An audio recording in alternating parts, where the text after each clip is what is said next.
In today's video, I'm going to teach you how to add links and buttons to your web page seamlessly.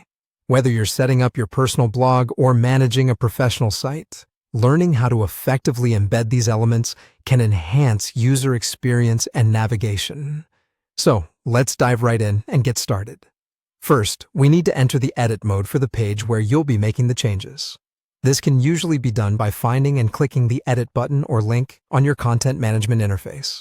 Once you've successfully accessed the edit mode, you'll want to identify and highlight the specific text that you plan to turn into a clickable link. It's essential to ensure that your chosen text is clear and descriptive so your users will know exactly what to expect when they click. With your text highlighted, focus your attention on the text editor toolbar. Here, you should locate an icon that typically looks like a small chain link, often referred to as the link icon. When you click this icon, a link pop-up will open. This pop-up is your gateway to adding either an external URL or selecting an internal page from the available options. If you're linking to an external site, make sure you paste the correct URL to prevent any broken links. Once you've decided on your destination, click Apply or OK to finalize the link. Don't forget this crucial step.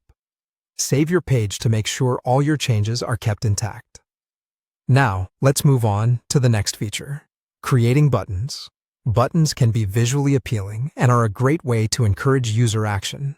While still in edit mode, look for the option to add a button block to your page. This block will usually be part of a wider library of elements you can add to your web page. Once you have placed the button on your page, click on it to edit and adjust the button's text, which will indicate its function to your site visitors. To make your button functional, you need to add a link. As you did earlier, click the link icon. You now have the flexibility to choose between linking to external websites, internal pages, or even specific files. It all depends on what action you want to guide your users toward. After you've added the correct link, remember to save your changes once again.